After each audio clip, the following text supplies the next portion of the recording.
Sénateur Aucoin.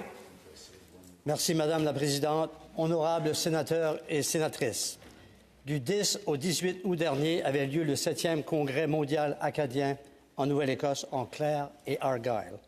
Cette région de ma province comprend une panoplie de petits villages acadiens qui ont fièrement brandi drapeaux, attrape à homards et boueilles aux couleurs acadiennes. Voici quelques noms évocateurs de ces villages: Pomnico, l'île des Surettes, Sainte-Anne-du-Ruisseau, Saint-Alphonse, Saulniéville, Grosse-Coque.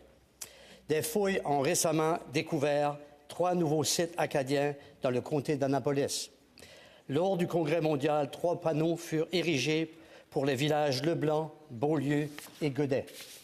Au-delà des spectacles et des réflexions et du tintamarre auxquels des milliers d'Acadiens ont défilé dans les rues de Yarmouth, il y a aussi les retombées économiques, soit plus de 20 millions de dollars selon Canute Godet.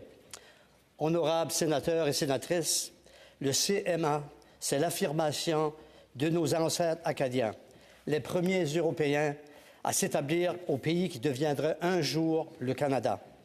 Ils avaient vu juste de vouloir y fonder une nation, un pays. Malgré la déportation, l'emprisonnement et les tentatives de nous rayer de la carte de l'Amérique du Nord, nous sommes toujours là, un modèle de résilience. Pour moi, chaque fois que je fréquente le parc historique national de Grand Pré, j'en ai presque les larmes aux yeux. Pourquoi? J'espère que je n'aurai pas de larmes aux yeux aujourd'hui, mais en foulant de mes pieds cette terre de nos ancêtres saccagée et brûlée, faisant place à la venue de colons orangistes ou loyalistes, je pense à ceux qui auraient pu être un peuple avec un pays et un peuple acadien reconnu comme nation dans la grande famille des provinces canadiennes et propriétaire des terres les plus fertiles en Nouvelle-Écosse et aux Maritimes. Les Acadiens de Grand Pré n'ont jamais fêté la Noël de 1755, ayant été mis sur des bateaux, pêle-mêle et déportés au gré des vents.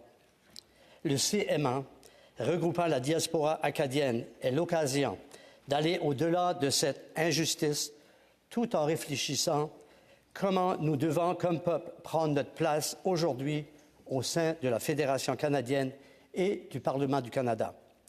Et je vous laisse avec les derniers paragraphes de mon livre « Le tapis de Grand Pré », qui est un conte pour enfants.